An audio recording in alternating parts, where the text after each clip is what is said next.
स्वागत है आप सभी का आपके अपने YouTube चैनल लोकल टीवी पर। मैं हूं आपका होस्ट कौशिक और मैं आपको आज बताने जा रहा हूं 17 अगस्त 2024 के कुछ खास समाचारों को शुरू करने से पहले मैं आपको दो चीज़ें बताना चाहूँगा। पहली तो चीज़ ये कि अगर आप कागज़ नगर में कोई बिज़नेस चला रहे हैं, कोई हमारी एजेंसी में ऐड देना चाहता है, तो मैंने यहाँ पे जो है नंबर लिख रखा है। इस नंबर पे आप कॉल करके जो है ऐड दे सकते हैं। हमारे वीडियो को हर रोज़ करीब 1000-1200 पब्लिक देखती है, तो आपका ऐड इतने लोगों तक पहुंच जाएगा। क्या टर्म्स एंड कंडीशंस रहेंगी आप जब कॉल करेंगे तो हम बता देंगे। दूसरी चीज़, समाचारों को जो है बगैर स्किप किए आराम से देखिए ताकि आपको सारी चीज़ें आनंद के साथ समझ में आए। अगर आप भगा भगा के देखेंगे तो आपको कुछ भी नहीं समझ में आएगा। खैर, शुरू करते हैं आज के एपिसोडों को। पहले हेडलाइंस से। कब्र खोलकर किया पोस्टमार्टम, कागज़ नगर में रैलियों का दौर। एमपी साहब ने लगाया कागज़ नगर का चक्कर। सीआई राम बाबू का हुआ ट्रांसफर। सैनिकों का गांव रविंद्र नगर। तो चलिए दोस्तों, शुरू करते हैं आज सबसे पहली खबर से। कागज़ नगर का जो चेक पोस्ट एरिया है पेट्रोल पंप के आगे, जब हम पेदा बाबू जाते हैं तो गुड़ा नाम का एक छोटा सा ग्राम पंचायत आता है। इसी ग्राम पंचायत के अंदर में जो है एक व्यक्ति है, उसका नाम 26 वर्षीय संबैया कोटरांगे बताया जा रहा है। तो ये संबैया कोटरांगे कुछ दिनों पहले, आई थिंक 2 दिन पहले ये गुज़र गए थे। गुज़र जाने के बाद अब इनके रीति रिवाज के हिसाब से इनका जो है अंतिम संस्कार कर दिया गया। कब्र खोदकर इनको उसमें गाड़ दिया गया। खैर, सब कुछ ठीक ठाक था। इतने में जो है गांव में किसी को सांबैया के मरने के ऊपर कोई एक शक पैदा हुआ। इसीलिए उस व्यक्ति ने क्या किया, तुरंत पुलिस को इस बारे में सूचना दी।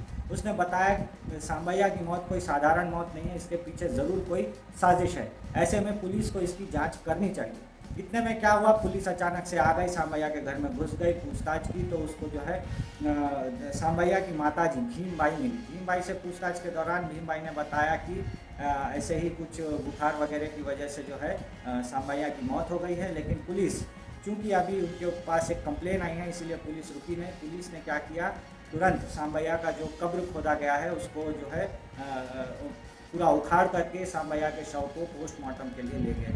अभी आप सोच के देखिए कितना मतलब अजीब वाकया है। ऐसा भी होता है, हमारे कागज़ नगर में भी ऐसा हो रहा है। खैर, पोस्टमार्टम में क्या रिपोर्ट आएगी, क्या आगे पता चलेगा, इसके ऊपर हमारी नज़र बनी रहेगी। चलते हैं अब दूसरे खबर की ओर, जो कि है कागज़ नगर में चल रही रैलियों से जुड़ी हुई। जी हाँ, कागज़ नगर में पिछले कुछ दिनों से लगातार रैलियों का सिलसिला जारी है। अभी जो है ताज़ा एक जानकारी के अनुसार आज दोपहर को इंडियन मेडिकल एसोसिएशन यानी आईएमए वालों ने, सारे डॉक्टर जितने भी हैं कागज़ नगर के, मेडिकल स्टाफ जितने भी है, सभी ने मिलके एक रैली निकाली, एक प्रदर्शन यात्रा निकाली। किसके लिए? कोलकाता में जो घटना घटी, आप सभी को पता ही होगा, आप नेशनल न्यूज़ में देख ही रहे हैं। उसके विरोध में जो है आईएमए कागज़ नगर वालों ने एक प्रदर्शन किया। साथ ही इसी विषय पे जो है, कोलकाता वाले विषय पे जो है महिला मोर्चा, बीजेपी की जो महिला मोर्चा की टीम है, उसने भी आज शाम को 5 बजे कैंडल मार्च आयोजित किया। तो ये जो है समाचार, जो महिला मोर्चा वाला है, जिले की अध्यक्षा है श्रीदेवी जी, वो हमारे कागज़ नगर के नौगांव बस्ती में ही रहती हैं। तो श्रीदेवी वरपदासु जी ने बताया कि पूरे देश में कोलकाता में जो दुर्घटना हुई है उसके खिलाफ रोष है, और ऐसे में पूरे देश में भारतीय जनता पार्टी की महिला मोर्चा कैंडल मार्चेस ऑर्गेनाइज कर रही है। कागज़ नगर में ये हुआ, आसिफाबाद में भी हुआ, सब जगह ये कार्यक्रम अभी बीजेपी कर रही है। साथ ही यही विषय पे जो है एक और संगठन भी अपना गुस्सा दिखा रहा है। वो संगठन है हमारा आसिफाबाद में जो मेडिकल कॉलेज है, वहाँ पे भी छात्रों ने जो है पढ़ाई रोक करके जो है एक दिन बंद का आह्वान किया। उन्होंने कॉलेज के बाहर परिसर में एक बहुत बड़ा धरना प्रदर्शन किया। उन लोगों ने बताया कि इस तरीके के हमले को लेकर वो चिंतित है, और डॉक्टरों ने अपने कई सारे पॉइंट्स भी बताए जिसके ऊपर अभी सरकार एक के बाद एक बातें सुनेगी, ऐसा आश्वासन प्रशासन ने दिया है। चलिए, एक और चीज़ के कारण जो है कागज़ नगर में रैलियों का दौर देखने को मिला। वो चीज़ है बांग्लादेश में हो रहे हिंदुओं पर हो रहे अत्याचार के कारण। जी हाँ, कागज़ नगर में और पूरे आसिफाबाद ज़िले में कहा जाए तो हमारे कुमरम ज़िले में बंद का आह्वान किया गया। कल बंद से जुड़ी हुई आपको जो है वीडियो अभी देखने को मिल रही होगी। पूरा कागज़ नगर मार्केट, पूरा ईसगांव मार्केट, कौटाला, आसिफाबाद, हर जगह पे जो है बांग्लादेश में हो रहे हिंदुओं पर अत्याचार के कारण जो है ऐसे बंद का आह्वान किया गया। बंद के साथ साथ रैलियाँ भी खूब निकली। ईसगांव से एक बाइक रैली निकाली गई, कागज़ नगर में भी एक रैली निकली, और आसिफाबाद में भी ऐसे ही जो है रैलीज निकाली गई। ख़ास तौर पर रैलियों में जो है बीजेपी के मेंबर्स को खूब देखा गया, आरएसएस के मेंबर्स को खूब देखा गया, लेकिन दूसरे पार्टी के लोगों ने भी इस रैली में हिंदू होने के नाते भाग लिया था। आसिफाबाद में बीआरएस पार्टी की एमएलए जो है कोवा लक्ष्मी, उन्होंने भी इसमें भाग लिया और रैली के दौरान जो है उनकी थोड़ी सी तबीयत खराब हो गई थी, तो वो बीच में ही रैली छोड़कर चली गई। जो भी हो, पूरे ज़िले में कल का दिन एकदम टाइट था, सारी दुकानें बंद थी और सब कुछ प्रशासन के कंट्रोल में सफलतापूर्वक कंप्लीट हो गया। कोई जान माल का नुकसान नहीं हुआ, कोई भी दुर्घटना नहीं हुई। खैर, चलते हैं अब अगले खबर पे। एमपी साहब आए थे। जी हाँ, शायद कई लोगों को पता भी नहीं होगा, हम न्यूज़ में बता रहे हैं इसलिए शायद आप लोगों को पता चले। एमपी साहब जो हमारे हैं मेंबर ऑफ पार्लियामेंट गोलम नागेश, वो आए थे कागज़ नगर। कब आए थे? 15 अगस्त के एक दिन पहले। एक्चुअली क्या हुआ कि बीजेपी ने जो है एक चीज़ फाइंड आउट की है। उन्होंने कहा है कि 14 अगस्त के दिन हमारे देश के टुकड़े हो गए थे, बांग्लादेश एक हिस्सा बना, पाकिस्तान एक और हिस्सा बना। तो इस टुकड़ों के कारण जो है कई लोग जो है उन देशों से भारत में जान बचा कर आए, कई लोगों ने जो है अपनी ज़मीन जायदाद खो दी, कई लोगों ने जो है अपने घर खो दिए। आज हम देख ही रहे हैं कैसे एक बंगाली सेटलमेंट हमारे कागज़ नगर में बना है। जस्ट इसी विभाजन के कारण वहीं पे ऐसे पंजाबी समुदाय के लोग हैं, सिख और सिंधी समुदाय के लोग हैं, जिन्होंने अपना घर गांव सब कुछ इस विभाजन के चलते, पार्टीशन के चलते 1947 में खो दिया था। इन्हीं के दर्द को, इन्हीं की पीड़ा को समझने के लिए जो है एक राष्ट्रीय भारत विभाजन विभीषिका दिवस नाम से कार्यक्रम मनाया जा रहा है। जितने भी बीजेपी के पार्लियामेंट मेंबर्स है, सभी को ये कहा गया है कि वो अपने क्षेत्र में घूम घूम कर इस दिवस के बारे में अपने कार्यकर्ताओं को बताएं, ताकि सभी को पता चले कि देश टुकड़े होने से कितना हमारे देश को नुकसान हुआ था। और जो भी समुदाय इसके चपेट में आए थे, उनकी हेल्प के लिए जो है सरकार सामने आएगी और उनके लिए जो है जितना काम हो सकेगा वो करेगी। खैर, ये राष्ट्रीय विभाजन विभीषिका दिवस जो है ये कागज़ नगर में भी बीजेपी वालों ने मनाया, हरीश बाबू के घर में मनाया। और हरीश बाबू के घर में एक फ़ोटो प्रदर्शनी लगाई गई, जहाँ पे जो है बीजेपी के लीडरों ने सारी चीज़ें देखी, कैसे 1947 में देश के 2 टुकड़े हो गए थे, पाकिस्तान से लाश भर भर के ट्रेन आ रही थी। हाँ, तो ये सारी चीज़ें जो है उसमें फ़ोटो प्रदर्शनी में बताई गई। जिसके बाद एमपी साहब को टोकनी ले जाया गया। टोकनी में वो मंदिर गए, पूजा पाठ किया वहाँ पे पूजा पाठ करने के बाद वो वापस आसिफाबाद होते हुए आदिलाबाद चले गए। खैर, ये था तीसरा न्यूज़। अब आते हैं चौथे न्यूज़ पे। हमने आपको हमारे पिछले न्यूज़ में बताया था कि कुछ हिंदूवादी संगठन हैं, उसके साथ बीजेपी है, बजरंग दल है, ये सारे लोग कागज़ नगर के रूरल के जो सीआई थे राम बाबू, उन पे टारगेट कर रहे थे। टारगेट करके बता रहे थे कि राम बाबू हमेशा इन संगठनों के बारे में भला बुरा बोलते हैं, एमएलए पालवाई हरीश बाबू के बारे में भला बुरा बोलते हैं, और उसके साथ ही साथ बीजेपी को, बजरंग दल को टारगेट करते हैं।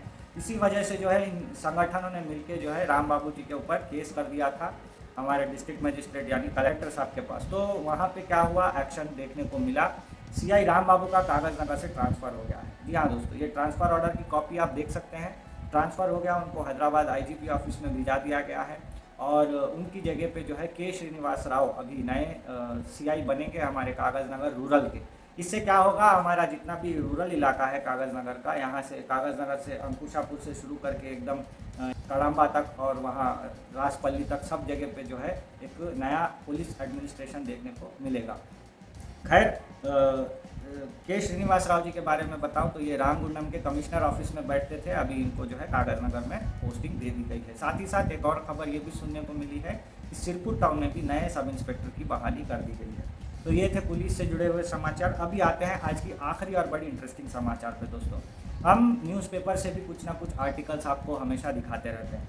तो ईपर में एक गजब का आर्टिकल मुझे देखने को मिला दोस्तों। मैं सोच रहा था इसको आपके साथ ज़रूर शेयर करूं, क्योंकि हमारे जितने भी व्यूअर्स हैं ज़्यादातर हिंदी बोलने वाले हैं, कागज़ नगर के लोग हैं, इसगांव बंगाली विलेजेस के लोग हैं, सिरपुर में भी लक्ष्मीपुर नाम का एक बंगाली विलेज है, वहाँ के लोग भी हमारे कार्यक्रम को देखते हैं। और साथ ही देखते हैं चिंताल मानेपल्ली मंडल में एक जो रविंद्र नगर 1 और 2 विलेज है, वहाँ के लोग भी हमारे न्यूज़ को काफ़ी देखते हैं। तो ये जो आर्टिकल है ये रविंद्र नगर के बारे में है, तो इसीलिए मैं ख़ास तौर पे इसके बारे में आपसे जिक्र करना चाहूँगा। दोस्तों, रविंद्र नगर विलेज की एक रिपोर्ट के अनुसार अभी पूरे गांव में 21 लोग सैनिक का काम कर रहे हैं। जी हाँ, एक ही गांव में 21 सैनिक रह रहे हैं। ये बहुत ही एक चौंकाने वाला विषय है, जहाँ पे एक ही गाँव में 24 सैनिक रह रहे हैं। इसके अलावा और बात की जाए तो एक और चौंकाने वाला यहाँ पे विषय ऐसा है कि आपको एक फ़ोटो दिखाऊंगा। ये देखिए, ये एक जोड़ी है हस्बैंड वाइफ की, इनका नाम है हरी मिर्धा और बर्नाली मिर्धा, ये दोनों असम राइफल्स में नौकरी करते हैं। जी हाँ, दोनों हस्बैंड एंड वाइफ दोनों असम राइफल्स में नौकरी अपना कर रहे हैं और रविनगर में ही रहते हैं, इनका घर वहाँ पे है, लेकिन अभी असम राइफल्स में ये नौकरी कर रहे हैं। तो ऐसा बहुत ही कम देखने को मिलता है जहाँ पे हस्बैंड वाइफ दोनों सैनिक के रूप में अपनी सेवाएं दे रहे हैं। साथ ही बात करूँ तो रिटायर हो चुके 5 ऐसे सैनिक हैं जिनको जो है पॉइंट आउट किया गया है। 5 लोग जो है रिटायर हो चुके हैं नौकरी करके। इसमें मुख्य तौर पे कृष्णा मिर्धा, प्रधान मंडल संजय मिस्त्री और परितोष ठेकेदार जी का नाम शामिल है। तो 5 लोग ऑलरेडी सर्विस करके रिटायर हो गए हैं, 21 लोग नौकरी कर रहे हैं, 2 जने ऐसे हस्बैंड वाइफ है वो भी नौकरी कर रहे हैं। साथ ही एक सरकार परिवार है जिसमें कि 3 भाई है, तीनों के तीनों एक साथ सर्विस दे रहे हैं आर्मी में। प्रशांत सरकार, विश्वजीत सरकार और इंद्रजीत सरकार, ये तीनों भाई हैं, तीनों के तीनों आर्मी में नौकरी कर रहे हैं। तो 15 अगस्त का मोमेंट था, उसके दिन जो है ये उसी संदर्भ में ये पेपर में छापी गई थी। दोस्तों, एक सैनिक की नौकरी बहुत ही प्रेस्टिजियस नौकरी होती है, उसमें कोई पोस्ट मायने नहीं रखता, चाहे आप छोटे से पोस्ट पे हो या बहुत बड़े पोस्ट पे, सैनिक सैनिक होता है। और सारे सैनिक टीम स्पिरिट के साथ काम करते हैं, सारे सैनिक एक दूसरे के पूरक होते हैं। तो सैनिकों का ये जज्बा हमेशा जारी रहे। हमारे ईसगांव, नजरुलनगर, बंगाली विलेजेस से भी बहुत सारे ऐसे लोग हैं जो कि आर्मी में अपनी सर्विस दे रहे हैं। कागज़ नगर में भी ऐसे बहुत सारे लोग हैं जो आर्मी में सर्विस दे रहे हैं। आई होप आगे चलकर कागज़ नगर और हमारा ये जो सिरपुर तालुका है ये और ज़्यादा सैनिक प्रोड्यूस करके देगा, ताकि जो है फ्यूचर में हमारे देश में जो सबसे बड़ा कंट्रीब्यूशन है उसमें हम भी शामिल हो पाए। तो दोस्तों, ये थे आज कागज़ नगर के कुछ खास समाचार। मिलते हैं कल अगले एपिसोड में, तब तक के लिए मुझे अपने दोस्त कौशिक को दीजिए इजाज़त। धन्यवाद।